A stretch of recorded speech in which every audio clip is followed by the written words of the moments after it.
Sinawa may solik si Fiefia.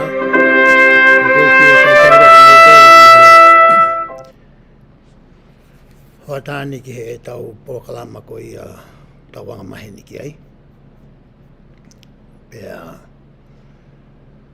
o ko whaamo pe ku whapawha mea kotoa pe mo ngahi family. Ko hinga ko e ngahi tapua ki o ku whakaana ua ke o atu he ki mamu tolo.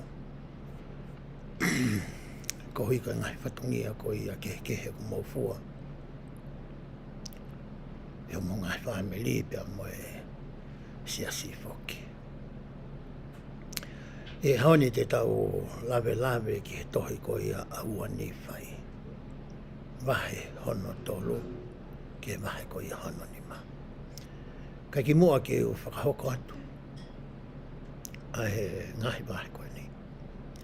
Ko tomoa kore ke he lau maari o e ki kene anga tāpua ki na hao. Ko i ko ngai mea si i nei whai ki ai ha teu.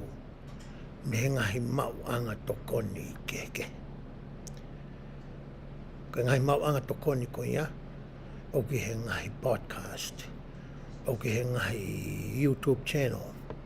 Ai aku o mai ia e kau palofesa me kau tangata ilo. Me kau skola ko ia o e sasine. O ku mauia me he ngahi toha. Pea me ngahi feitu o ke.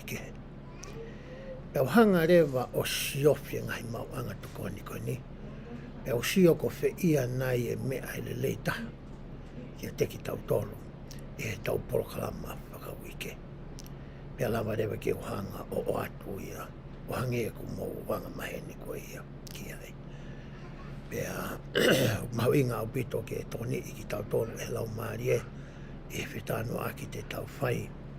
Ko hinga ke tau hanga e lau mare mani no whakamoni. Ki o tau roto. Ai mooni mo to tonu mo whakaotua. A mea ko ia te tau tānoa ki e ahane. Me he kamata anga i hana hanga ko ia e otua ko e tamai. Kene hanga ke whakahoko hanga aue ke whahinga ko ia tangata pe ko ki tau tolu. O kune hanga whakafou ai ngā aue ko ia, i hono alo ko ia ko sisu klasi. Pea ku hoko o mo oni ai whakakaukau ko ni i he ahaoni. Ko sisu kaisi ko i ulu ia ki he siasi ko ni. Ko ia na ne haunga ngauhi. Mo whakatu utu pea whakamā opo ai ngahi ere me ni te na e ngauhi pea ai. Ai fo i palani te ko ni ko mamani o ku tau Nofo ai. I he kosmosi ko ia ku tau iloi. O ku tau kau ko ia ki ai. Pea guanga pehe ai ngā aue ko ia ai o tua ko e tamai. Pea kampau rewa o ku ne whina ngalo ke o mai ha whahinga whakakaukau, ke o mai ha ane ngahi whekau, ke o mai ane ngahi liliu, ke o mai ane whakalah. Ke ne mai ngai tokātere mga te whtoi mōni ki a koe pia moau. O ku ne hanga reo whakafou kotoa mai hono alo ko ia ko sisu klaisi. Pea ku hanga rewa e he eiki ko sisu klaisi o uiwi. Pe tene hanga whiri. Pe tene hanga to'o mai. Hatangata. Pea whakanofo ia ke hoko ko e palofita. Ke hoko ia ko e tangata kikite. Pea ke hoko ia ko e tangata mau whakaha. Ko hike ne hanga o mai ki he tangata koe ni, a hono whinangalo.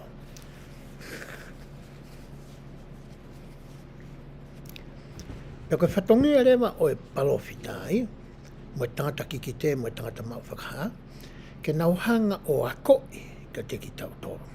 Nauhanga o tala mai ki a koe pea moau. Ai whinangalo ko ia o e otua.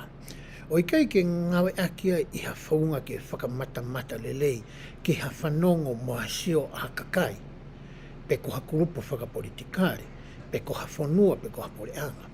O kunau tala whakahanga tonu mai, ai whinangalo o e otua, o tatau ai pe e sai ia ai ai whahinga o e tangata, pe i kai. Koe whatongi ai a koe palopita.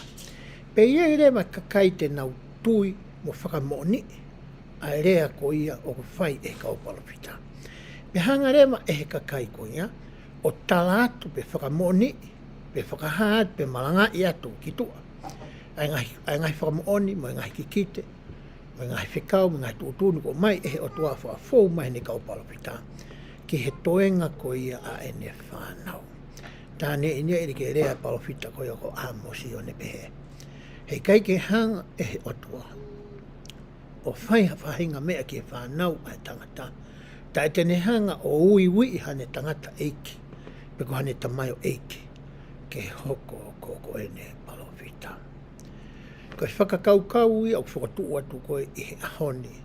I he tau rau konga ko ia te tau sio ki ai. I he ahoni. Ki he mahuinga ko ia o e palofita. Ki he mahuinga ko ia o e tangata kikite. Ai ku tala noa ki ai tohi ua NIFAI, wahe hono tolu, ki he wahe hono ni ma. Ko e whehu i rewa, ko e hā koa ai tangata kikite. Ko e hā ene mea o ku whai. Ko e hā ene ngāwe. Ko e hā ene aunga ai tangata koe ni ki a koe pia moau. O ku pehe koe tangata kikite, ko ha tokotaha ku o wiwi i pia whakamawhai, pia whakangofuai e he otua, ke ne sio aki hono ngā mata whakalau maarie, ke ngahi mea ku o fufui, me he mamani. Ta koe te whito i ngā ua ia ai tangata kikite. O kulama ke sio ai tangata kikite ia, ki he ngahi mea fufu. A ngahi mea koe koe ke lama ai mata whakamaterie, pe koe poto whakatangata ke iloi. O kuhanga e he tangata kikite ia, o mai ia ki a koe pia mau. Koe taha ia whatongia ko ia, o tangata koe utau poupou i he ahoni, o hange koe hiva, mo whatātāna ko atu i ka mataanga tau pōkalama, koe palofita, koe tangata kikite, mo tangata mawhakaha. Koe foi whatongia ia tolu ko oange ki he tangata ko ia. Aia nai oange ki a rihai, aia nai oange mea rihai ki a NIFAI, i he tala noa ko e te tau whai i he ahoni. Hoka te whamatala pehe. Ko ha tangata mau whakaha, pe koe palofita. O hinga ia koe tangata koe o kuiwi ke hoko koe tangata kikite, o kune toi mau mo whatongia e ua koe ni. Koe tangata mau whakaha, pea ne toi hoko koe palofita. Ko ha tangata rea, ko ha whakafofonga o e otua, ke ne hanga whakahoko mai, ke ne rea mai aki. Ai ngai whikau ma ngai tūtuuni ko ia, o ko mai e otua. Pehe ai. O ku iloi e he tangata kikite ia, ai e kuohiri lolotonga pe moe kako. Koe taha ia o e whatongia o e tangata koe. Ko oange ia ki ai mata whakalau maria moe ki moe mawhai. Ke lava ke ne sio ki he kuohiri, pa ne sio mai ki he lolotongani, pea ne toi sio ki he kahawa. Ai te tau tala noa ki ai i he ahoni. E he whakaukau uraki, te whito i tokaha te rin hono uraki o whotuu mai. Ke tau tala noa ki he ahoni, o pehe na e whiri a Josefa Samita. Ke hoko ia, ko e tangata kikite. pe na e sio mai ai palofita ia me mua. Suka taha e whatongia koe tangata kikite. Nē tangata kikite me mua na e sio mai ia ki he kuonga koe na utama ui ai. O sio mai ia ki a Josefa Samita. Koe taha ia ngahi monu ia, mo ngahi whainga maari, mo ngahi tāpaka, mo ngahi lelei o kutau maa. He tau hoko e me mipa siaso, sisu klais ka maana ngā ki moini. He kuia ia palofita mo ui e ahoni. Kono hingoa, ko Russell M. Nelson. Ko e tokotaha ia, o kune maa ngai whatongia tolu koe ni. Na kune lāma ia ke sio, ki he kuhili, rotonga, moi ka hau, o hange koe tokotaha koe te tau tala noa ki ai. I he ahoni. E tohi mō se vahe o no vesto ni mā ki he tolu walu. Tala noa ni ke palofita utanga maheni ki ai koe palofita ko inoki. Mā te wapea fo i vese ua pe ai. Penai fofola e kia ki a inoki, o pehe ki a te ia. Pani ho mata a ki a umea, pia fufuru ia, pia teke mamata, pia nāne whaia. Hai mea ne mamata ki a inoki, pia nāne mamata ki ngahi lau maaria na e whakatupu e he otua. Mea urake nāne mamata ki ai. Pea nāne toi mamata foki ki he ngahi mea na ikai ki whakahā mai ki he mata whakanatula. Pea kamata me iai mo e mawhola atu ai rea i he whanua o pehe kua whakotu hake he iki hatangata ki kite ki hono kakai. Kua whataataia kou to'o mai o whika aki mo e te whatongia o e tangata ki kite. Na e sio pe whakamamata i noke ki he uraki tuunga, ki he mama whakalau maari, ki he ngahi lau maari e kotoa pehe. Na anau i ai. Pena te whakamamata ke ngai mea ke nani hanga hiki. Ke tau ilo ki tau tolo ki ai. Ko e whatongia ia o e tangata ki ki te aia na e whai ko ia e inoke. Tau toi sio ngi tohi Raksami wela, vesi waki, moi wahi wa vesi o ne wang pe ai. He aluha tangata i mua i sileri ke whihui ke he otua, na ere ai o pehe, hau ke tau o ke tangata ki ki te, he koia o kuini koe palofita, na e uia i mua koe tangata ki ki te. Koe talanoa ne whekau i he tamai koia a saula, a kisi. Whekau e a saula ki alo kumi mai e ne whakamon man koia tabang mai tau whetanoa ki, na anau puria. Ma kai ke toi ha mounga, kai ke toi ha terea, kai ke toi ha toafa, kai ke toi ha wao tā, he takai horo ai a saula, pia moe tangata koia na tokoni ki ai. Kai peke ilo pe uife ia whangamon manu ia koe ni. Ka nei loto pia saula he kai te na whoki ki hena tamai, ka oreo ku whakakakato a whikau ko ia, na e oange koe ki ai. Na e whakarea angere mata pure ki a saula, saula. O koe kai teke ilo kua e tangata kikite, o koe tangata palofita Israeli, te talama alo eke ange ki ai.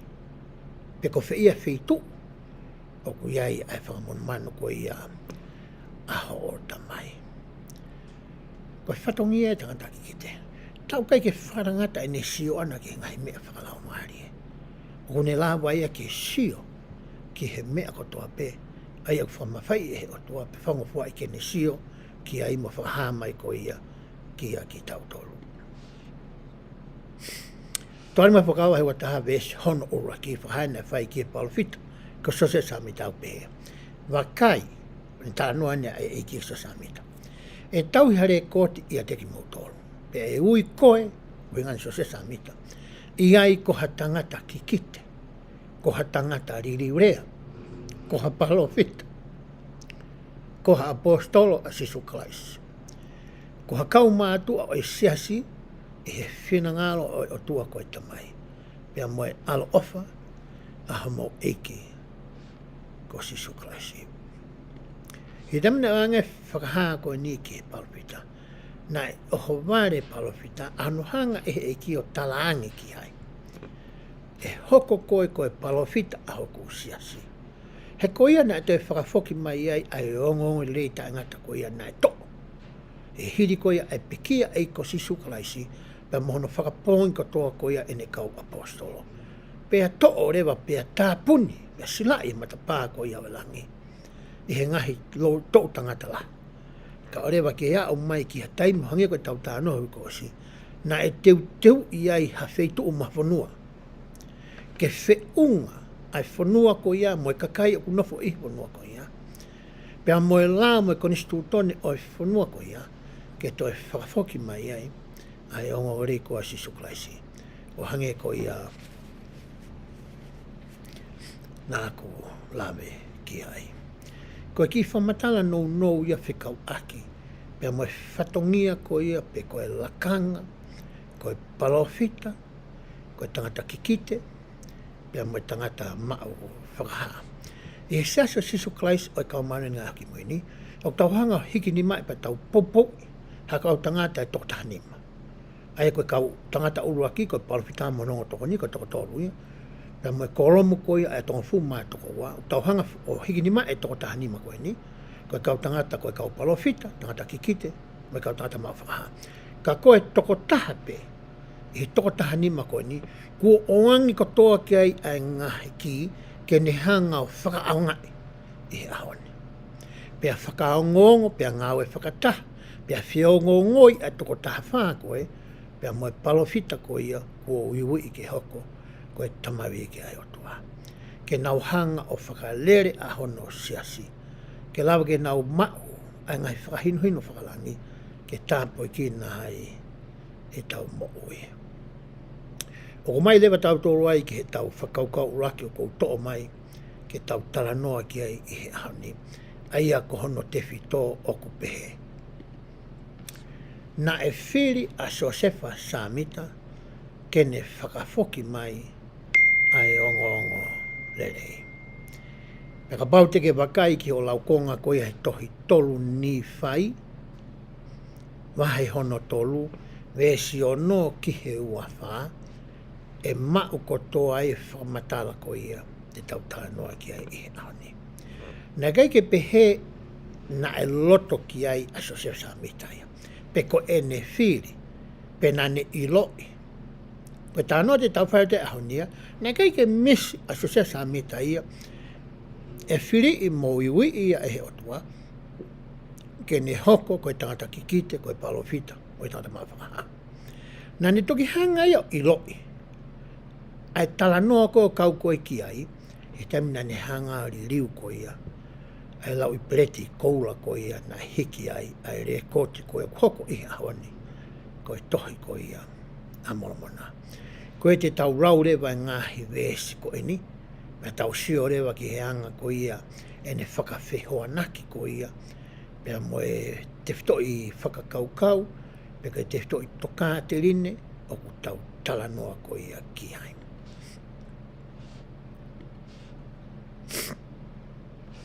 Pehe vesi hono.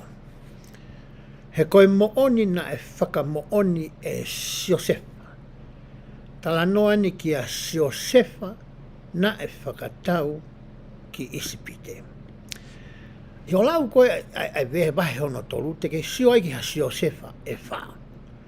Mea opa peki o na tauhanga wheto o aki, ai ngahi e koe uni Josefa ko ene.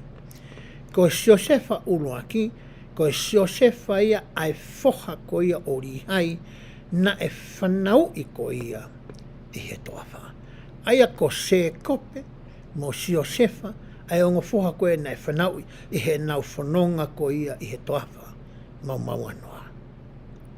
Ko Josefa ulu aki e whai kia e tala noa ai wahe, a hono tolo.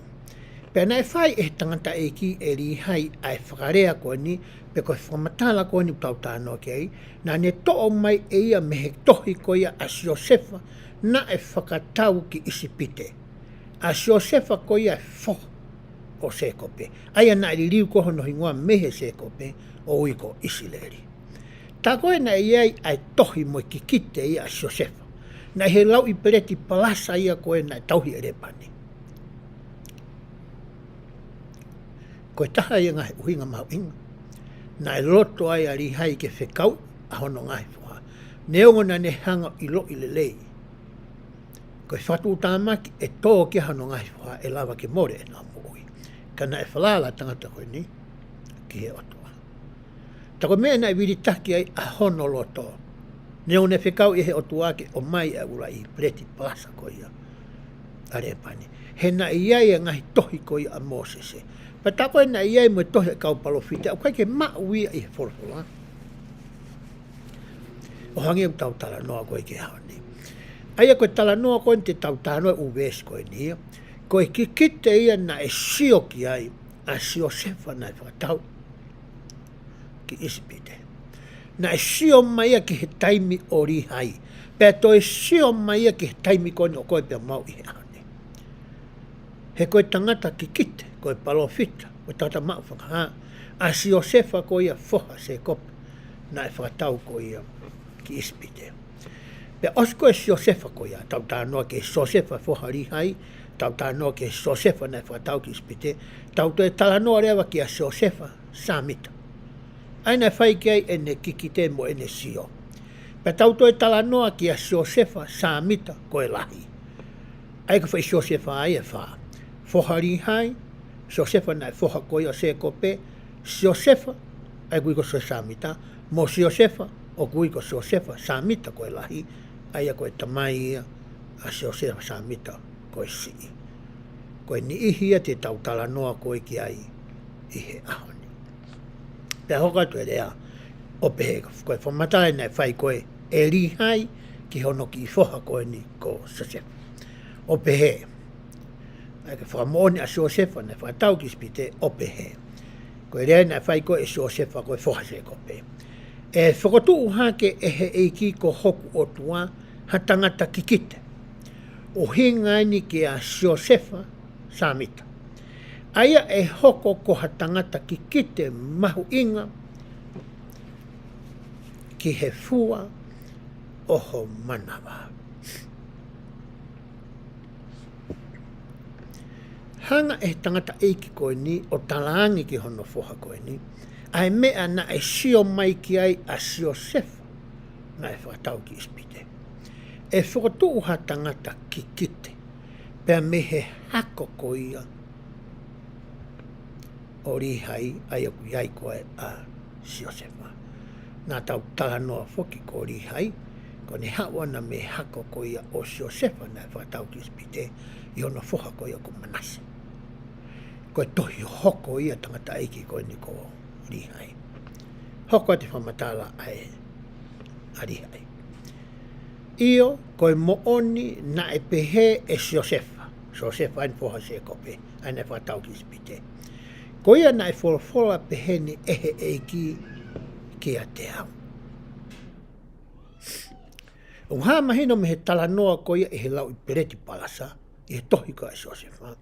Koe mea koe ni tau tāno tau ki a ia, koe mea na e whakahangi ehe o tua ki a te ia. Pe na e whakahangi i he whakamatala, pe na e whakahangi e hano ange ki ha vision, pe na e whakahangi i ha mis, e kai ki whakapapau i mai e tohi.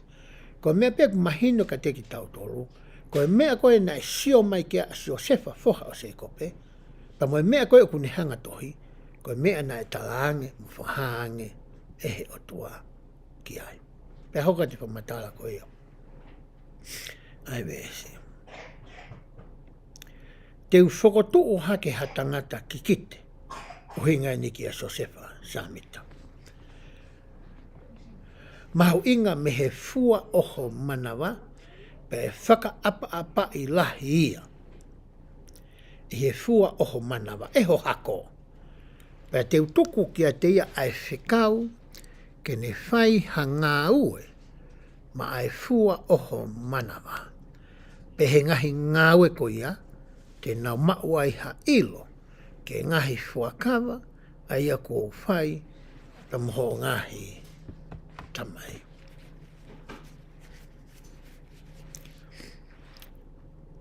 Ko mea ia nai sio mai ki ai a Josefa, nai whakatau ki spite. E ai ha tangata ki kite e whatu, pa mehe hako ko ia o rihai. Ha uai ki a Josefa, ha uai ki a Josefa koe ni oku iloa ko Josefa samita. Pa koe ngāua koe e whai e he tangata ki kite ko ia. E lava e he ngāua na ane whai ke whakamanatu ki he loto ko ia o e hako. o rihai. Pe koe kau isileri, a ngahi fuakawa ko ia, na nau whai, e nau whangata mai, mo e nau whanga kui i mua, pea moe otua. E fuakawa motu au tau i loi ai fuakawa ko ia. Ai ana e whai e paham, pea tuku au mai kia Isaac, o au mai kia Sekope, ke whahinga tō fu mātoko wā, ko e fuakawa ia whai ki ai talanoa ko ia arihai. Ko e whatongi ai o tangata kikite ko e nai sio mai ko i ki ai tangata kikite me kuonga ki mua, ko ne hanga o mai ai tohi a moromona. O mai mo ngahi tohi ke, o mai mo ngahi whakahino hino ke, o mai mo whafoki mai mo ngore tō taha koe ni, o mai ai mo ngahi polo kalama. Ke toko ni ki tau tolu, ke tau hanga manatui. Pe kai ke ngata i he manatui, ka tau tauhi osi ki a verenga, ke ngai fuakawa ko ia, na e whai e tau whanga koi, pea moe otua. Vea songa walu pehe ai. Pea te utuku ki a teia, so se samita. Hawhekau, ke oua na ane whai, ha ngāwe kehe, ka koe ngāwe pe te uwhekau ki a teia. Historia ko ia o e siasi, ai mahati tau toki talanoa ke, tambi tau wako ai, tokari mga e whakawa. He tangua na e maari ai a Josefa mo e ma. Pia kamata koe ki ai e na whanau ba mo e whamiri koe kone mau. Na e hori tō tahani ke whaiha whanki ngau e whakamamani. Fotua whanki business. Po hae ngau na ne whinga ke lawa ke whai, ke tauhi ake a hono whamiri. Ka ne whahanga e ki ka sasamita. Hei kai pete ke tuu maari e koe hawhainga ngau e te ke whai. He kohono hinga na kuhanga peo o mai koe ki he mo ui ko eni, ke whakahoko pe fo i ngāwe e ta. Ai ngāwe koe na kuhangai o mai koe. Kono whakafoki mai o e ongone rei, mono whakatuu hono siasi, hono liriwa tohi a moromona, hono o mai ngai whakahaa koe tohi tohan mga whakawa, o mai mga whakahaa koe i tohi mata i tohi mahu inga, pia o mai mo kia pure tapu, mo ngahi mea kotoa pena ne hanga o whai. Ko ene ngāwe ko ne misiona, ko e tau mua ia nai o mai ia ki he mo ui koe ni. I kai ke kumi hane tu maari e whakapanga, me whakamamani. Pantalanga lewa. E tauhi pe ko ia, e hoku kāinga lotu. Te uhanga e au whakawai vai, a e loto o kāinga lotu, ke nau tauhi koe, pia mohoki whamiri. Kai toi kehe wai whakahaa ia ko ia, me whai mea koe nai sio mai koe ki a Josefa, me ispite. Ai koe nā kuloa te whai wēs koe nio pehe mai.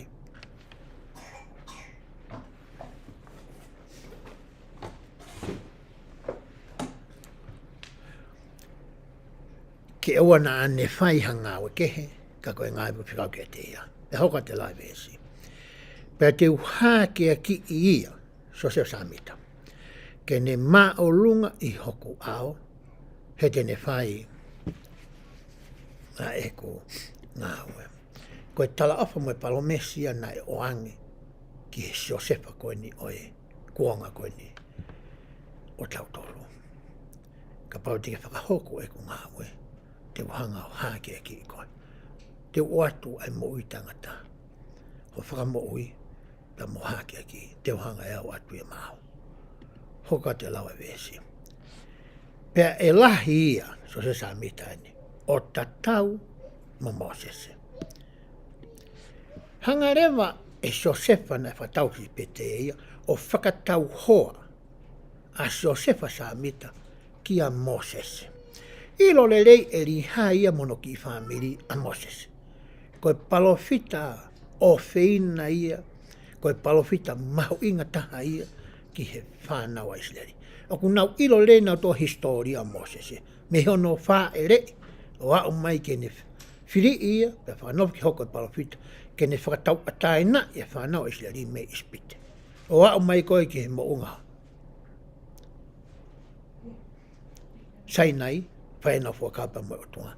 O au mai koe ia ki he nau, au mai ki ka wai so atani, ke nau kolosi, pe ave ai koe ia a Moses. O si mahino le reke Israeli kotoa, ai tala noa koe ni. Ka ne hanga e li hai o talange ki ono foha koe ni ko Josefa koe ni. Koe tama koe ni whatauhingoa koe, a tama o ni whatauhingoa ki a Josefa. Whatauhingoa a Josefa foha li hai, ki a Josefa na whatau ki ispite. Tange li hai ki tangata koe ni. Na e sio mai tama uwhahingoa koe, a koe ki ai. O whikau aki, mai tangata koe ni. Ke ilo e koe ngau a Mosese. He kaiti ke maa koa whainga maari ke sio ke tangata ki kite koe ni. Ko mea peke ke ilo i, koe tangata koe ni, na tatau tofu. Pea mo Moses. I kai ke na sino tatau, pete na loloa tatau, pete na mata tatau. O hingani ke he ngau e koe na e whae e Moses e maa Israeli, mo e ngau e whae Josefa samita koe ia, ma e toenga koe no Israeli koe ni ko whambre vete. Pea ko toe tānaki mai koe ngau e lahi taheu tau whahoko. I he ahoni. Pea hoko atu ene rea. Aia kua upehe te ufotu o hake maau, ke ne whakahaufi a hoku kakai e whare o Israeli. Pea te ufotu o hake a Moses, ke ne whakahaufi a hoku kakai me whanoko spite. Koe ngāwe whai koe e Josefa Samita, ke ne hanga whakahaufi ai kakai ko ia ai whare o Israeli ihe ahoni o hange tofu pe kono whakotuu ko ia a Mosese ihe kuahiri ke ne whakatau a tae nai pe ata taki mai ai whare o Israeli me ispite. Ko mea kuna whaita tau ai na hoko na ua ko yongo tama kuna hanga whakatau a tae nai pe whakamo oi pe whakahaufi a Israeli. Talange koe e li hai koe ki ono whasa o Josefa. Koe ngāwe una whaita taua e ngotama koe ne. A Moses o Josefa. Whakahaufi he tama koe, a kau Israeli i he kuonga ona. Ngā tatau pe whai he tama koe, i he kuonga whakakosperi, whakaosko ni. Ngā kota mo oi ai. Pea hoko atu e lau koe besi. Ka teu whakotuu hake hatangata ki kite, Josefa Samita. Meho hako, pa te whuaki kia te ia a he mālohi, ke ne omi a e kungahi rea ki he fua oho manawa. Koe hae ngahi rea koe utala noa ki ai. Koe tahe mea koe na e whai e Samita ko hono li riu a e rea koti ko ia oku iloa i he ahoni koe tohi a mormona. Ne keike ne whai a ki ia hano poto. He koe ki tamai nene kai ke osi e ne a ko ana. Kai ke hanu matai tohi ana. Kai ke poto e he rea whakaispite, kai ke poto e rea whakahepelu, pe poto e rea whakariki, pe poto e rea whakaltina. Kai ke poto afu e rea tahamatea pehe. He na e heke tohi a moromona e rea kotia ko ni i he rea whakaispite. O hange ko haa ko ia i he tohi a moromona. Pe koe reform Egyptian na heke ai tohi. Na ne maurea me fe ai poto mo e mālohi mo ilo koe ke ririu aki ai tohi a moromona. Whitu pe tahna e mai me ai. Nai oange hia e ki ai. Ke ne lawa whakahoko ai ngāwe koni. Ngā lai me whakafo ni ne whakau pewe mahina pe tolu. Osi. Ia ngahi tohi au tau siota toi a honi tau alge ngai whare tohi. Nai tohi ia osi lau tau. Tau e taha tau e tau tau whapeto ki lawa o mai ke tau sioki ai. Koe ngawe nai whai e tō tahe koe ni. Ki tamta e ako koe ni. Mahina pe ia tolu ka nai makatu unga a hono lawa. Ka uhi koe mālohi mo e mawhai, mo e alo ofu. Ai otoa, mo e poto whakalangi nai o angi kia. Pe angi mo e mea ngāue. Uri mi mo tū me me.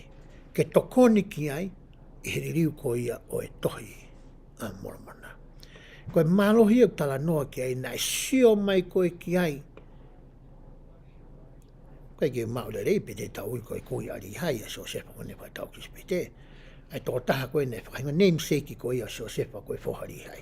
Koe nei sio mai ke he ngai koe ne whai e Samita. Pea hoko atu ai lau. Pea e kai tene Samita. A koi e kungerea pe o whawhola eki ka tene winga be Samita. Ngāhi foki aki nau tolu ke nau tui ki he eku rea. Aia ko si toku ke te ki nau tolu.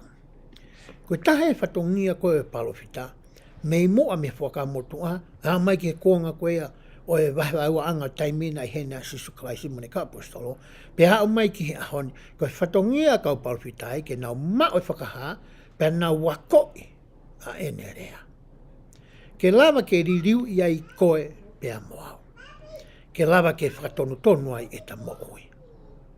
Pe whakaha e ta tui koe mo e ta whakamooni ma ta whalala koe ki ai, e ta alwa ke vai e papitai so. Ai koe matapa e ten o atau ke hala I fuakawa, ke ta whanonga ai ke mo I taingata. Koe me eu tautala noa koe ki ai, I he whai whakaha koe nai whai koe ni. Koe ngāwe koe whai so samita. Pea tuku au me ai, wa o mai ki a Nelson I ahoni. Mo e nau kei whai pe ai ngāwe te tau. Westa hawa pe ai. Koia e tohi e he fua oho manawa. Tā nofo ke ni koe koe sio mai eni a Joseph.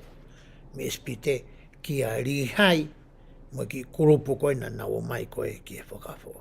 Tānge so mastang Joseph ai me espite. So ka rihai e tohi koia a Joseph na mao me lai pret pasa. Tānge ia. E tohi e ho manawa. Ko ngai mea koe na tohi e rihai mono ka inga mono family. Mao ko toa I he tohi a moro mona. Ko hingai ko tohi e tohi moro mona I he tapaki. Pe e tohi e fua o manawa o siuta.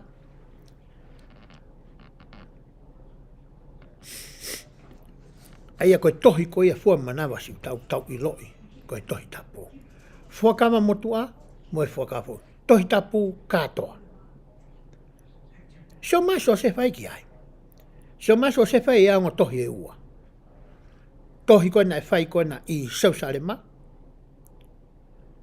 Pea mo e ngai whanua a takai koe I ai. Mo tohi koe e fai e rihai mono family na hau koe ki Amerikani. Koe whanua na e tala ofan koe ki a teki nau tolo. Na e sio mai a sio se fai me ispita. Ke ngo tohi e ua koe ni. Koe meu tau tae no koe ki ai I haone. Pea hoko a tene whamataa. Pea e whakatahai ai o ngotohi koe ni.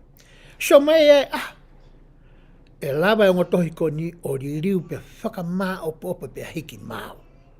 Nia ngoku lahe ngahi konga mahino ngofua o yongo re reo sisu Kraisi kua more mehe tohi tapu maka tuunga I hono ririu. Ririu mawhoke he kautangata na waki ririu ki he rea au ke rea whakakari ki pa ririu me iai he rea whakari ki ke rea whapitania. Ia e tohi na ririu ki rea whakalatina. Ia e tohi na hiki whoke tohi tapu e rea whakahe pe lu. Pea ririu holo he urea. O makatuunga ai ai more koe ngahi mea mahi nongo fua. O ngore siskaisi. Koe tohi a moro monai na ririu tu o tahape. Fo I ririu whakahanga tonu pe me he rea koti ki he rea whapitania. Pea toki me he rea whapitania ai. Ke ngahi rea koe o ngā ke ngahi matakari ke I mamani. Ai o iai ai siaso sisu Kraisi ka mana aki moine. Tau sio ke he ngā fo I riu. Rea tohi koe a tohi tāpua mehe. Rea whakahe piru ki he ngahi rea ke o toki hawai ke rea whapitania. La vai ke more ngahi mea mainongo fua aia. He alu mehe rea ke he rea. Toi amoro mona ia. Hanga tonu pe me he rea na hiki ake he kautangata koe ni eri hai mone whanau, mono ako. Hanga tonu mai pe mea ke re whapitania. Hanga tonu mai me re whapitania ke re whatonga. Ka eha me e kuki tai mau me re whapitania ke re whatonga. Koe te tau tuku aki, tau tō kau tamari riu rea. Eku nau whai kono riu me whapitania ke re whatonga. Kono eku mahu ingai nai tam te tau wako e tau whorofura ki nau tolu. Oku nau poto e re whapitania. Ke lava ke tau hanga o mai o ngotohi e ua. Whapitania mo whatonga. Pa tau lau ai. Ko ngā ke tau sio ke o hinga to tonu ko ia o mea o ku hiki mai pe na I riu ko ia so samita. Me he rea whakaispite pe koe reform exception koe na tau tāno ki he rea whakapitania. Hoka te lau ko ia aine soni. Pa ka o hinga ine whakataha ia I naua ke veuki ai ngahi toka te rine ala. Hoko ngā tohe ua koe ni koe mea fua. Hoko ia koe kasa, koe kāpasa, koe māma, koe uhila. Ke ne hanga hului ai mea koe oku hala, me he mea koe oku tono. Te ne hanga ia veuki, e heonga mea e ua koe ni. He kai ke whai be hata. Pa beke whakataha i ki nao. Ke na whenga upe na ngai whakataha. Na whe whaka mo oni aki. Ai ongo tohi e ua koe ni. Pe hoka te lau e besi. Pea whakangata ai ngahi whakakikihi. Ke ha mea utau fie ilo ki ai. Ke ha toka dini utau tokanga ki ai. Ke ha whihu utau fie ilo ke ha toka dini utau fie ilo ka lahi anga kau ki ai. Fie mau e ngai whamatala whi kaaki pia moia. Ko e ongo tohi ni utau alu ki ai. Tau alu ke whora tohi tau whakamoto whakafo. Pea tau toi sio ke tohi amora mana. Ai ko whakamooni hono ua ke ha siso ko e kalaisi hia. Koe ke pehe ia ke siasi. Kau he siaso siso klaisi ka maru. Ipa ke toi ngā ke toi amora mana. Ika. Pea ka pau ke fie mau ha tohi mora mana. Kau koe ka me mipa koe tala mai puka tau ka ngau ria tau tohi mora mana. Pea ka pau ki alpe ko maa ha tohi mora. Maa pe ko pea whiwe e kau tahalotu ki ai. Ka pau te ki hanga ngau e aki. Koe palo me siia. Koe mea na show mai mea tangata ki kiti koni Joseph. Nai whatau ki spite. Tai mou whataha iki nawa. Koe whainga mālohia. Koe whahinga mālohia o kui ai. O ne hanga ia veuki. Ai whakakikihi. Veuki ai ngai tāla a mai ngai whananga ko ia. O tau hanga o pūruhi horo. O whikau aki ko ia moe o ngongo rei. Hoka te tāno ai vesi. Pea. Pea whakatu ai merino i he fua oho manawa. Taimi ko iau ke ngawe ake e mo tohi e ua koe ni. E o mahino i koe toka adine o ku iai. Kune hanga ia whakamolu horoto. Kune hanga hi koe ke ririu e macho ata o ke sio aki. E riu mo e whainga whakaukau o ku whakafonu i ho ata mai. Pea whakamolu. Pea iai e merino ia ia te koe. Ke hori mau pe koe koe whakalelei ia kalaisi. E wheitu ko toa peo ki aloa i ho family. Ka maho ngai kau ngā mea. I he ngā anga o ke ngā wai. I he wote o ke kawai. No ngai pe ko ke eke. Mo ka taki pehe ki tonga atu koe ni koe ki koe pebisitani koe ki tokanga ke ne ngā we kuwhai. Hot lai vesi. Pea whakahā ka teki nau tolu ai ilo ki he nau ngahi tamai e ngai aho whaka osi.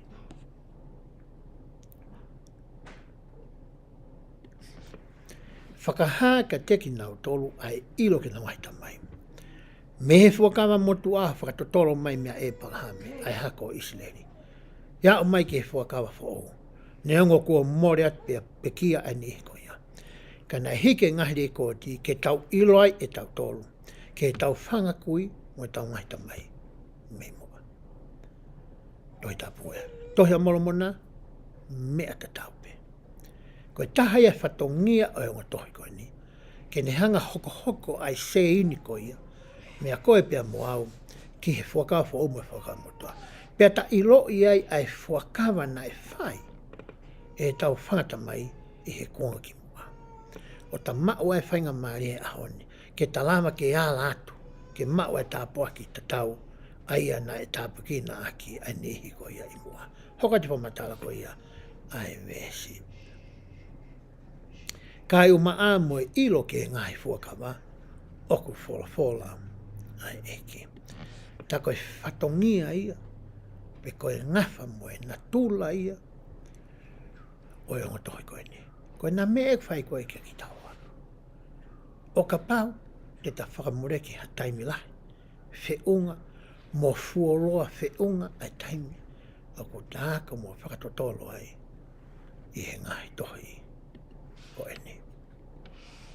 Hoka te lai vesi, mea. Pea whakamalo hia i he vai. I he aho ko ia e ka mata ai a eko ngāwe i hoku kakai ko tau ape. Tāno e so se samita. Pea toi whakotu ai a koe e whare o Islandi u whawhola e heki.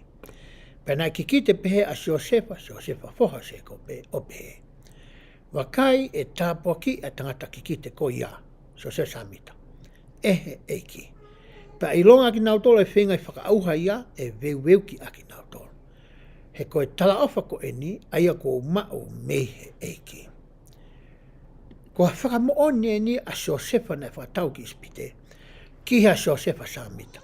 Ki he ne hoko ko ia ko hatangata e whiri pea uiui, pea whakamawahe i he kuanga whakaosi ko eni, ki hoko ko e palofita tangata kikite, tangata mawhaha.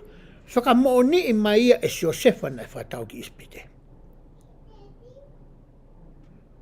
Ka bau o ku whaingata ake ke tui koe ke ngai whamatala ko ia ai kakai I hao ne pika akumita tamai ko nyo sosa amita. Tau sioange ke whakamooni kua rea mai mehe e fo. A Josefa koe na whatau ki ispite. Hoko te lau ko ia.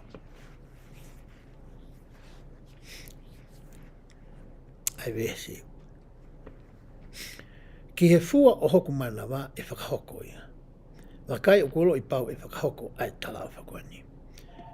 Te whakamoni I mai Josefa na whatau ispite. Koe mea koe ni o kou tala noa koe kei, ai po ke sio koe kei rihai. Anu ke whae ko whamatala ki o whanau. Ko whamoni I ki a koe rihai moha ko e hoko. Ai ngai mea koe ni. He nai whakahaa mai o tua. He koe mea koe whakahaa mai e o tua e ki a tiki tau tolu. O whakawhau mai ne paupita. Kua pau ke whakahoko ai ki hi I lea ko toa pe ia. I he whakahaa o mai na mehe o tua. Koe mea na whakaama Josefa I ispite ke mahino ki he tangata I koe nimo ni whanau. Pea ngata I ke sio rewa ari hai mei ai. O ne hang o hai atu ai kuonga whakaosko e ni. Ki hono taimi mo sio mai koe na whai Josefa na whakatau ki ispite. Ke ne hanga hai whakataha e ngai kuonga koe ni. I he ki kite koe na whai e Josefa. Wēntaha ni mau pehe ai. Pea ko hono hingoa e tatau moa. Josefa na whatau ispite. Ko hingoa tangata ki kite koe na aku tala noa koe ki ai e kutohi. E tatau tofo no hingoa pea moa. Josefa e na e whakatau ki ispite. Josefa e na e uiko Josefa sa mita koe si. Hoka te whamatala pe. Pe e tatau ia mo hingoa o ene tamai. To sio mai a Josefa ki ispite. Koe ki tama koe ni hoko koe ki kite. E whakaoku hui hono hingoa ana tatau tofu. Ma hingoa ene tamai. Ai ko hingoa ene tamai. Ko Josefa. Ne o iko Josefa sa mita koe lai. Koe whamoni mālohi ia. Na e o mai e Josefa fo. O se kope. O ange ka ri hai mohono hako. Ka kuongo makehe ia ki a koe pea mau I a honi. He nei ha tangata ai o tua. Na e sio me kuhiri. Ke whakamoni. Ai tangata ki kite koe e ui I ke ne hoko koe mea ngā ue. I he tō kupu oi o tua. O kuhatu ai e whamoni aku. Ko Josefa Samita. Koe palofita ia ai o tua. Na e whiri, pia teu ia. Pa mehe kamata.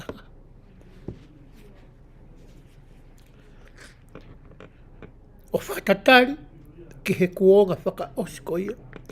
Ke toi whakafoki mai ni o ngore. Pia tau mono ia na hanga he o tua whakamamata. A tangata koe ko Josefa na whatau ispite. Ke hoko ia ko whakamoon. Mehe fuakawa motua. O wheka aki moe moon. Pea moe whakaotua ko ia. Ai ui. Moe whatongia na e hiri whak. Ki he uma ko ia. O e palofita ko se samita.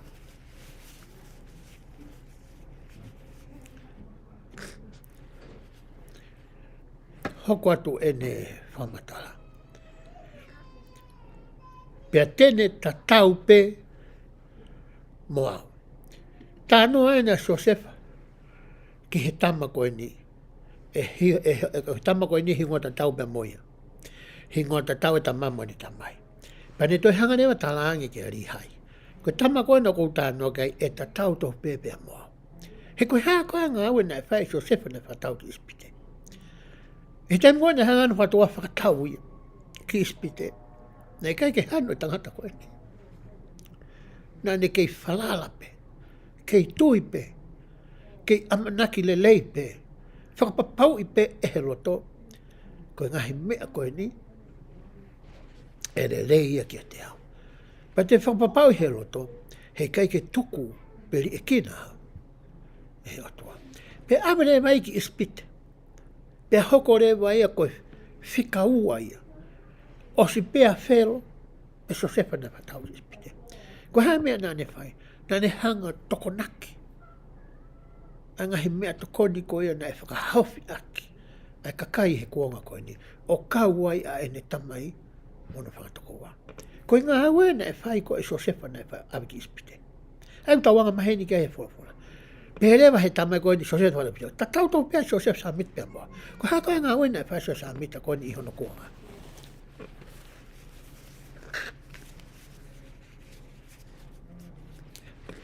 Ngā haue tamai koe na e whai, whakafoki mahe e ki ane ngōrei. Whakafoki mai mawhai mai mālohi koe oi puri tapu. Whakafoki mai ai pia moe ngahi ki kehe koe oi puri tapu. Toi lama he tangata koe ni ke ne hanga o liri e tohe molmona. Hokore tangata i koe ni ke ne hanga e whakahauwhi whakalau maari. Aki tau tolu. E haon. Whakatua seno whakahauwhia na e whai koe Joseph. Na whakatau ki ispite. Whakalau maari e ngā ue na e whai he tamago whahingoa koe ki ai. A Joseph. Hoko te lau koe ia. Ai wesi.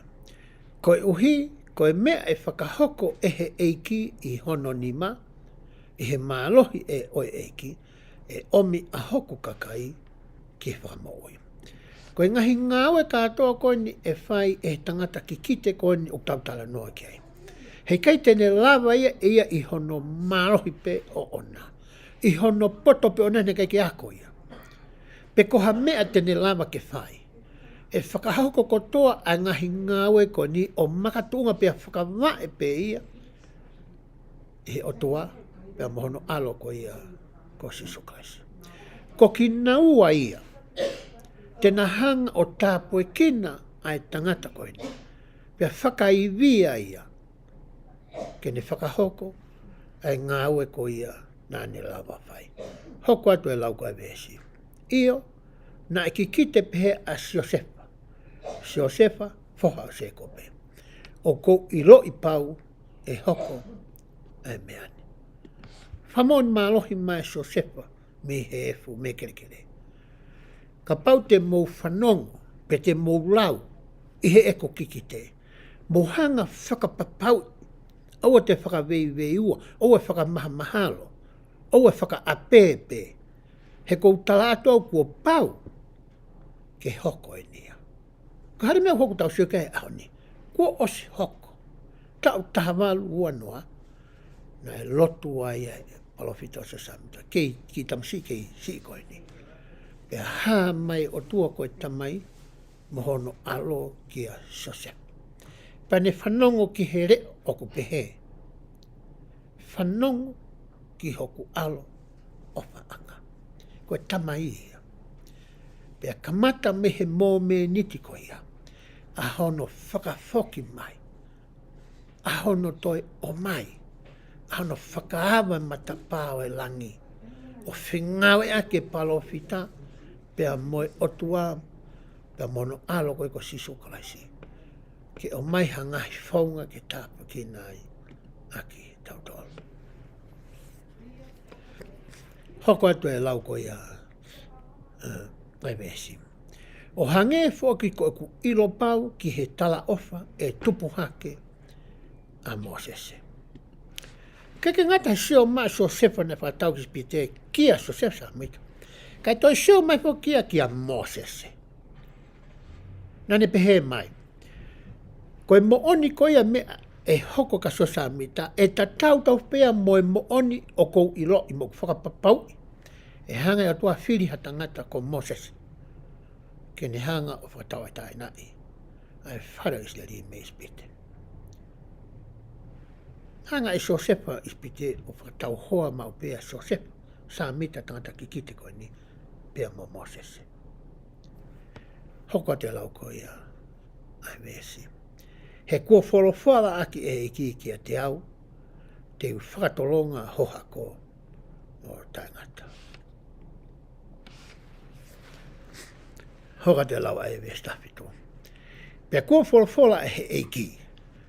Te whakotuu hake ha mō sese.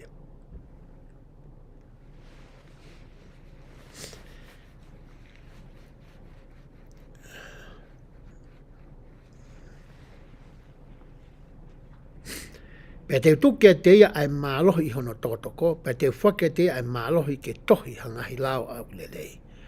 Kai te tuku ke poto i he lea, ka uhi ke ne rea o lahi, ka uhi e kai te ngauhi ia ke hoko koha tō taha rea mālo. Ka kou tohi e ku whono maana aki ai tuhu a hoku ni mā oku pia whaki ha tangata rea maana. Koe tangata rea ko iau ko hiki ati olunga koe niko e lone. Tohi exotosi wahe whaa vese hono taha no. Ne to ton ke hiki iso i lalo tangata rea maana, koe nā ku alo tui olunga i ta wha ko Mosese.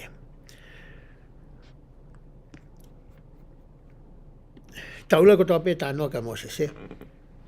Ko tangata e nei tōtō ohi ne rea. Hangi ure leo wāre. Ka koia whakia koe palofita o angi ke whaka ha. Pai tā langi wa he sihova koe o tua whakamutoa ki ai. O te tō angoi ki ai. Te honga mai tama, ki hoko ka tama ki te whai horea.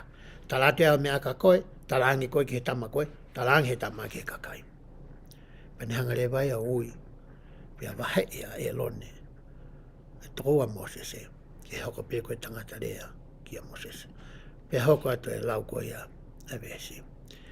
Pia nai fōwhola e ki a te au whoki. Te whokotu hake ha tangata rea, ha tangata kikite, me fua manawa. Ki rea pene so se, ne watau spite. Tāno se samita. Pea te fuaki ha tangata rea maana. Ko uhinga ane ke tangata ko ia ko Sydney Rikitoni. Pea ko Sydney Rigdon. I he tau sioko historia se. Tukari mai whakawa he te au vese ono hiwa. Ko e tangata e hanga e he otua o mai. Ke hoko ko e tangata rea ko e kia so se samita. Ta mene ko nei poto ene. Poto e atamai he ako. Poto he rea, ilo, he anga o Nofo. Pangarewa e he o tuai o mai tamako e ni, ke hoko e koe tangata rea, asiten a so se samita. He taimi koe na e whakapongi e palofita.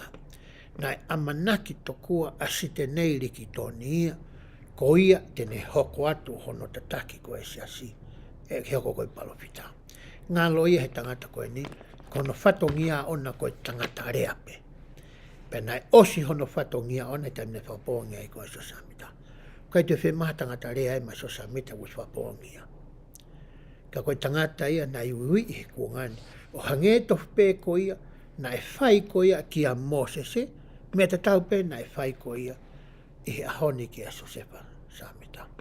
Ko whawhakaukai tai mlahi pena e anga whewhe ai whakakaukau a so samita. He taim ne hau mai ne ririu ke fo i konga koe ni. Pane hanga rewa i loi whakapapau e ia mori wakau tele. Ta koe tala noa whai mea uwese koe ni, ki ai.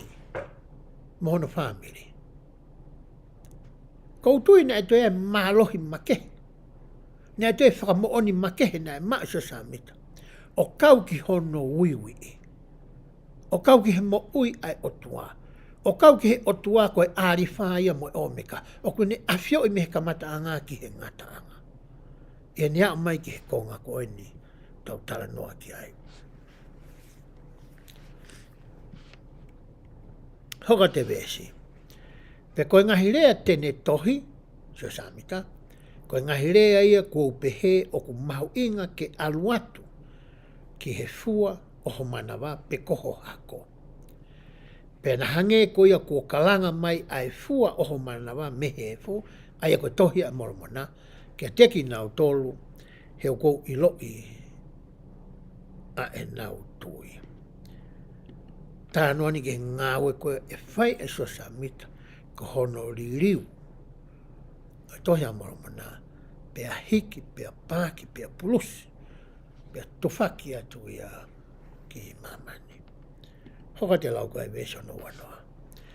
Pan te nau kalanga mehe fu tohi a moromona, io aki ai whakatomala ki ho nau kahainga.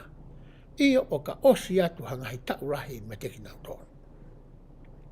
Pe hoko pehe alu atu a e nau kalanga, ka uhi koe mahino o fua o e nau ngahi rea. Hono kehe ia tohi amoro mo nā miha toi toa. Mahino ngō fua. Oku iai a ngahi mea mahino ngō fua koe nai to'o me whorwhora. Ko hiko no tautou ririu i he ngahi rea. Nai sio mai ki ai, mai whainu hinu e nai whai koe e rihai.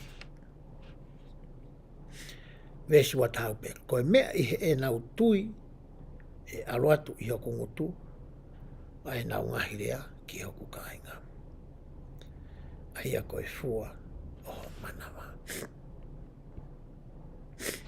Te ula pe whakahoa e whi konga vesi koe nika tau tole haoni. Koe mea koe he tau tui, mai tau hoko koe mea mipa ahono si asi. Tau maua i koe e tau tole to tonu mo ngofua, ke tau sio ke ngahi uni tohi koni whai kai tau tala. Nā mo ngahi mea ke, loko hao, ta me rea koe kau puita moi. Ko tau whatonia rewa ke vahe, e ngahi mea koe ia, pia moha ni ke. Hao pia me nguto e otua, ke ni kaupalo whita, hao ka teki tau tolu. Pia ko tau ngā whai, tau ngā whawhai whikau koe kuwhai, koe tau hanga vahe, ai whainga Fiefia koe ia, moha ni ke. Pia ko tenea, pia te uririu ai vai, o e nau ngahi rea, ke mālohi i he nau tui. Pia te umanatu i ai e tau ekfuakawa, nā ku whai, moho ngahi koe. Hangai utohi koe ni, o whamantu i kia koe moa ngai fuakawa. He koe ke ngalo he eiki ia moe o tunga, a ngai fuakawa koe nāne vai. Ka pika te mea ngalo ai. Ko tau tolu pe ia, o ku tau si tua pa tau mawa, pe tau si ake a eiki. Ka koe ngai fuakawa koe nai whai koe ki tau whangata mai, o whakata mai kia koe pia moa. Hoko te lau koe ia e vesi. Pia koe ni wakai e hoku foha ko Josefa. Josefa ni foha o rihai. Ma riko lea nai whai vai tolu. E Josefa e rihai ki ona foha koe ko Josefa. O tala noa ki he u Josefa. Nā tau whamatala koe ki ai. Ne pe ai. E foha Josefa. Ko e anga eni ai ki kite nai whai e he kukui. O e kuonga mua. Tangi tangata ki ke foha koe ni. Ma tāpue. Ko e mea kou tala atu. Ko mea ina ku to'o tonu e hao me ki kite nai whai. E kwhanga kui. Pe ko kukui koe ko Josefa na watau ispite. Tangi he tangata iki. I loi, ai tangata koe ne whakahingoa koe ki ai. Tau sia taonga whakatonga whoki. Tau whai mea ta tau pe me taonga i ka wasileri. Whakahingoa tau tolu ke tau ngai kui. Hangi ken koe ko kui ngoa ko Paula. Ko e tamai e tamai, kusana ko Paula. Te kiu. Pea whahingoa au ki ai. Pea wai ngahi mea ko whai, ma ngai urunganga mai tonga mo i ako. Kai to eke, me ki motua ko ni ko Paula whahingoa koe ki ai. Iau. Pe to pe mea ko mta noa ki ai. Ari hai kono wha. Mana tu. Ngai rea nei whai koe ni he ko kui ka te au. Ai nei whahingoa koe ki ai. Pea hoka te lau koe ia. Ai vesi.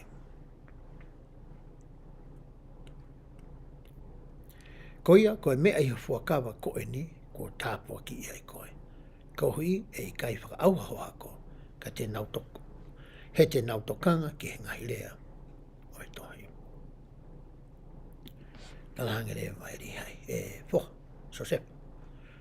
Koe ngahi mea koe nau ke Fiefia holo he aho ni. Makatuunga e me tangata koe ni. Nei whatau ispite. Nei tāpua kina ia mohono hako. O lere mai me ai o amai ka koe pia mo. Pia ta mao e tai whainga maarie ki ngai tāpua koe ni. O ka pau te tahange e ta mo ui koe tama koe ni ko Josefa. Na e whakatau ki ispite. Ke ta tau he ngai whikau. Ke ta hola me he kovi. Koe whainu hinu e nei whai me whamanatu. Nei whai e ta mai koe ni.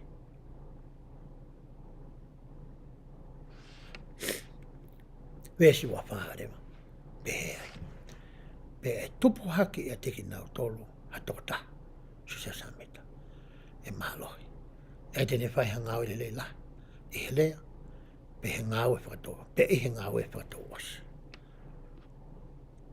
Koe ngai ne whai samitau kai ke ngata i he lea ape. Ka whakafotunga. O whakafua. I he ngau e. Al whakatahe i lea. Mo mea ko kui ko application. Ko hono ngā we. Ko hono la, ko e fua o hina paki. Hange ko e fua kau. Nai misi pe sio ki ai. ari hai. Pea hoko te lau a vesi. E hoko ko ha mea ngā ue tō kupu oi o tua. E tui lai, ke whai hanga he mea whakaofo la lai.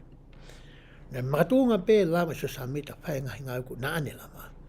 Ko hi koe tui mai whalala, nā ne whai ki o toa. Moe tauhi ko ia moe ne hori, ke tauhi ake hono le leita ha. Mea whawhi unga i whakamā oni oni i whiunga ni maui. Ko hi koe whatongia ko ia, ko iui ia. Mea hau koe te lau ko ia. Ai vesi.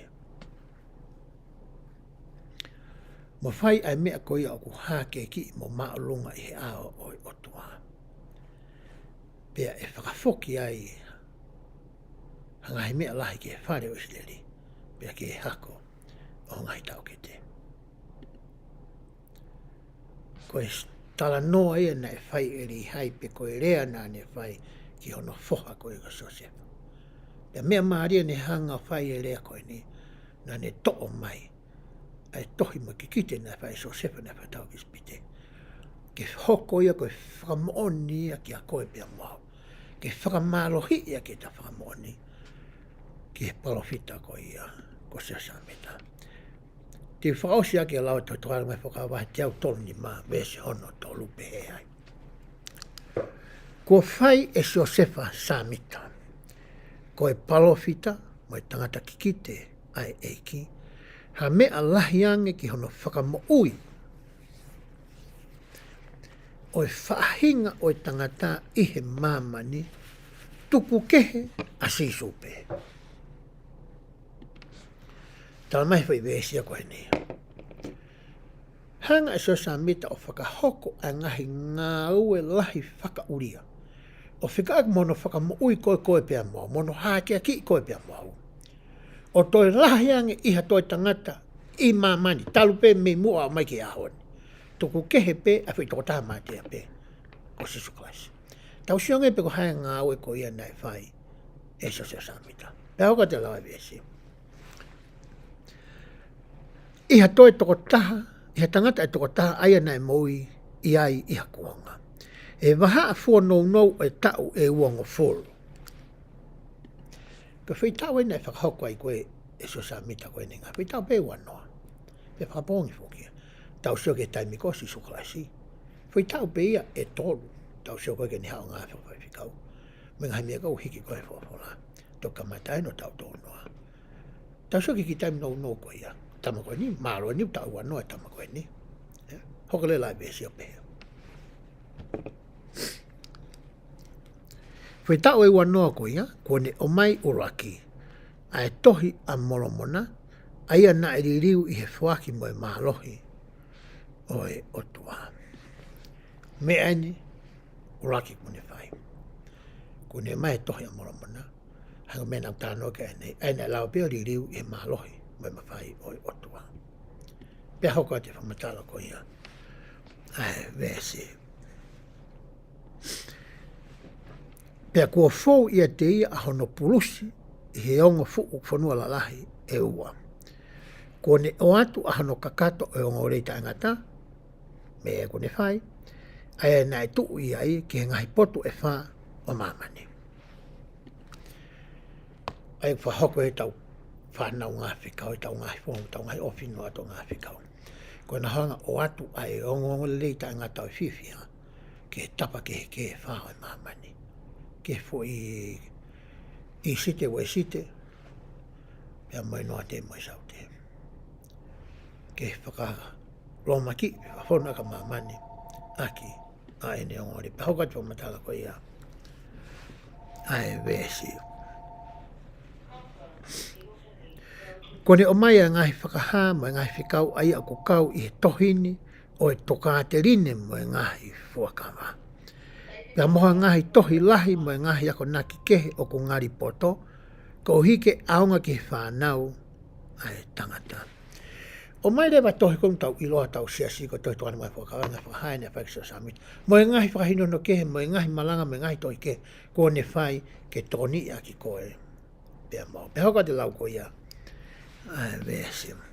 Ko ne tānaki e lau wafi o i kau maa oni oni, e ngahi aho ki moini. Ai na ka mata tānaki koe no Israeli, me taima so samita, pia wao mai ki a hona rea mai tau palfita o whina oe ahoni, koe ngāi lahi mo whakaafu mo ngāi lahi tāti tau la whai i he kuonga koe ni, kono toi tānaki mai koe ia ai whanau a Israeli. Pia hoko te lau koe ia ai vesi. Ma whakatu hafu ukolo lahi. Tau tāno historia koe ia oe siasini, ki he kolo koe ia ko Caroline o Aiho, i hai o, ko nā wō koe Illinois, koe ngahi kolo la lahi e nei whakatua so samita. Ke te hata hake he den la whakatua kolo pehe. Pea au kolo mai pea holonga mai kakai ki e kāinga loto. Ranga ai mo e temi pāre. Hoko ai pea mo whiwhakatau waki. Hoko atu maari e kakai. Koe tahe ngahi ngau nei whai tō taha koe ni. Pea hoko ati whamatala koe ia. Ai vesi. Pea tuku haongongo le lei mo hingoa aia o kui kaito e lava ke tamatei. Kei te lawa tahe to'o e mea koe mtau tānoa kei. Na e fisfi mua e ne mo ui, pea pekia, o ku tuki mua i he ao o o tua mohono kakai. Pe hange koe toko lahi, o e kaupani a e ki he ngahi kuonga ki mua, ko ne whakama o hono tufakanga, mo ne ngahi ngāwe, aki, hono toto o ona. Pea ko pehe foki mohono toko ua, ko haila me. Na i kai tena māwahe wahe i he mo ui, pea na i kai whakamāwahe i he, aki na ua i he mate. Koe ngā ua ia kua whai e he tangata ki kite ko ia. Na e sio mai kia tangata ki kite i he kuonga ki mua, ai kui loa ko sio sefa. Na e whakatau ki ispite. Koe ngata anga ia ai fui whakaukau hono o raki. Pea koe ni tau toa haua ta. Mini te tolu e tahanima. I he whaikonga pe koe hono o raki. I he toenga ko ia e tau leso ni. Te uhanga pe o to'o me ala lahi atu. Ai wahe whaa, mai wahe ko ia hono nima. Pe koutui i hene ospe ko ia pe a whiunga rewa. Tu wai kau whai ako loto whasapate kuna whanau mai. Hange aku mō mea i ngāri ko homo wakai. E me lawa pe whoki ngai whakaukau, ne ngulahi ngai whakau fo tuu mai he leso ni. Kai me lawa pe ke tau hanga o lotua ngai whakakaukau koe pe te tuka te rine ko ia. O ku whie mau taha e he kalas ko ia o ki hoko. Koe whai ako ki ai. Pe ka pau te ke nofo pe koe hui whakaukau koe ai taha pe ua. Ku whiunga rewa ai kalasi a koe ia mai leso ni o ku ke whai. I he wahe ko ia hono wha, tala nofo ke wahe hono tolu o na ia, ki he fo i tā puaki na e o anga me whahino hino, me whakamanat na o anga i ri hai, ki hono whoka ni ka sosef. Osko ia, hangare tangata i ki o ui mai, ai toe ngai ne whanau. Rei mana, rei miwela, ngahi mari, koe nau whanau, ai koe ngai mōpuna ia, o ri hai. Pane hangare o anga o nau ngahi tā puaki takita. O hange koe na e whai koe e se kope ke ne whanau koe tō tawa. E se nesi wahe whaafitu, e wahe whaafitu ke mahano whahiwa. Pea tau siore vai koe tāpua ki ta tau pe ia, na e o hange koe ni e tangata i koe ni ke ne whanau. Koe tāpua koe no anga rei mana pea mo re miwela. Mo ngai whoha Ismaeli, na nau wawa aufi koe ia mo re mana mo re miwela. Na o anga i tāpuina tōki tēnā hoko tu umaare whanua koe ni. Pena hoko i kakai rei o ka pau. Koe fo i condition nia. Pe koe mea ku makatu unga i hoko ngai tāpua ki nā rea ke tangata i koe ni. Ka pau tēnā tauhenga i whikawa iki. Pea nofo mao ki a te ia. Me tau ira historia te mwamona. Ne hangene kei ki hoko i whakaukau koe ia. Neu nei peki ini na ririu. Pena fok mai. Kei tō lahi pe kaurei mana. Na nau he tawhaaki pe nau tolu koe ia taha. Pane hangarewa tuko e ngahi tāpua ki katoa ki a teki nau tolu. Pea mālo ro rewa e tangata e kia ko e ni. He remina mālo ro ai kua ari hai. Na e ongo i rewa e NIFAI ai mawha tuki tuki. Oe whatongia whakapalofita. He kohanga he ikia o to'o meheri hai e ne tangata iki. O oange ia ki hono whoha ko e ni. Whohalahi whakari mana ia, tuai matama e ko re mi wea. Tuai matama e ko samu. Pa toki NIFAI, pa se kopi pa sose. To orewa ai foi tāpua kia mehe, fuha fika uroaki. Koe uhi, koe ne whaianghala, koe ne tangata, koe ne kia kekewa, koe ne hanu mo e ne launga, mo ne tae tui, mo ne tae whalala. To oia mea te ia, o wange e ke fuha ko ia, o kuanga tono. Tā koe tāpua kia koe ni oe lahi, nei mea ewa nei mga tuunga e tāpua koe ni. I ho tuunga i he whamiri, mo tauhi koe ngai whikau, ai otua. Me tai moena e ongo i ai koe ia, e NIFAI e mawha tuki koe ni. O mea koe ia nai oange ke ia. Nai asire vai ai same koe ia. A NIFAI pe koe hiwa. A NIFAI. E ku mau ia i he vahe wha. Ka bau mauroto peke, te ulawa peke. Ke lawa peha panki vesi me iai. Ka te uhanga talatu ai vesi ko ia o ka mata ai. Ai same ko ia ai tō taha ko ene. Ka mata he vesi taha fitu. O rere ai ki he vesi whakaosi. Ai a koe vesi a hono tolu nima. Koe u vesi ko toa ko ia. O ku iloa ko ia. Koe same ko ia. A NIFAI. Ko tui mahao na sai peke uhanga la watu aki vesi pe eni pea ko tui ko ne whiunga ia o e wahe ko ni hono wha te uloatu me vesi hono taha fitu pa te unga aki pe ko telefoni vesi hono taha fitu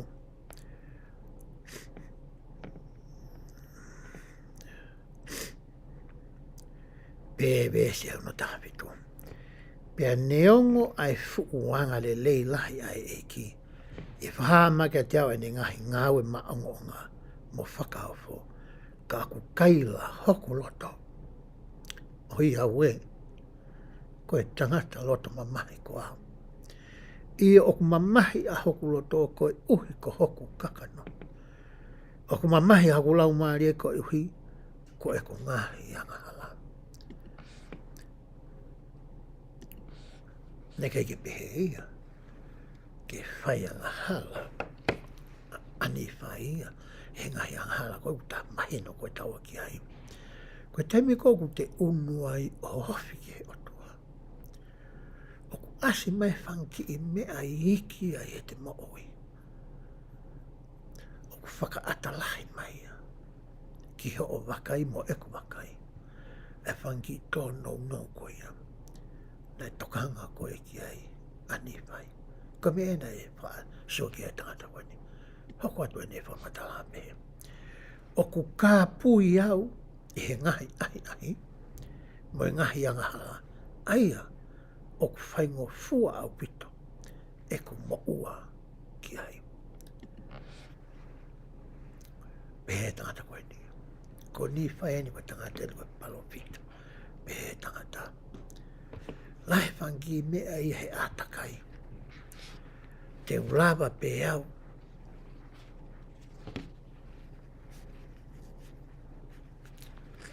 Ke u ewhihia ai.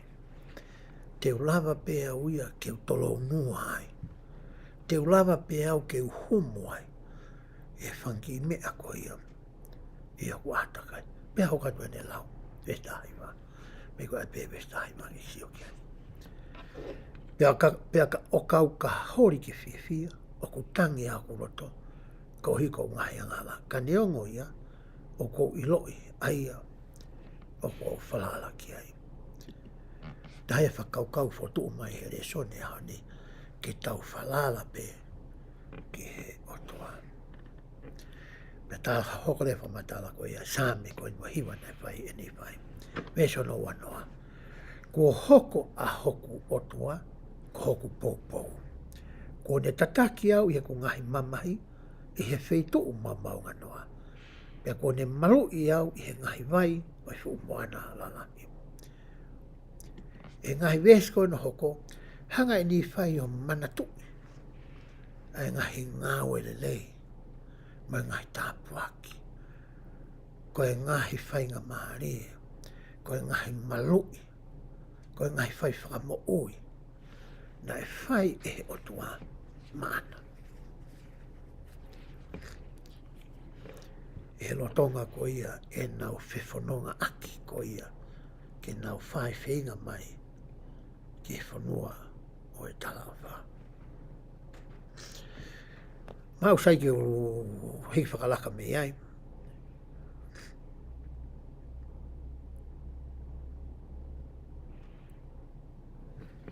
Te ulau atu ai vesi ko ia hono.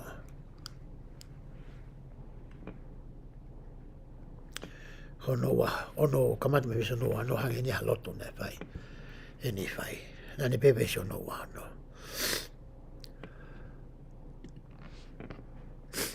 Ko ia, ka pau ko mamata ke ngahi mea la lahi pehe.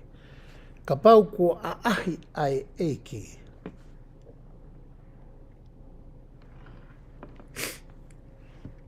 Hene a whi taulalo lahi pehe whau ki whanau ai tangata i hene al ofa lahi pehe. Ko e hā e tangi ai a hoku loto, pia nofo ai a hoku lau maari e te rea o e mamahi. Pia vai a hoku sino, pia more mo hoku i vi ko uhi ko ku ngahi whaingata ia. Pehe ni whaia. Ka pau ka ngahi mea ni ko whai he ki māko. Ko hā mea te uke manatu ai. Ko hā mea te uke viritaki ai. Ko hā mea te uke hori ai. Ko hā mea te uke nofo ai au. Ke ngai vai au sino. Kau sio tahau. Ke ngai le lei ko ia. Ko mai e ki maako. Hore pa matala e vesi ko ano wano. Pea ko hā te utuku au. Ke moula loa ki he anghala. Ko uhi ko hoku kakano. Io, ko e hā te utukuroro ai ke ngahi ahi. Ko uhi kai lava e toko tahanga kovi. O mauha maarohi ki a tea o mau i ai ku merino. Pea whakamamahi i haku lau maari. Ko e hā, o ku ita ai ko uhi. Ko hoku whiri.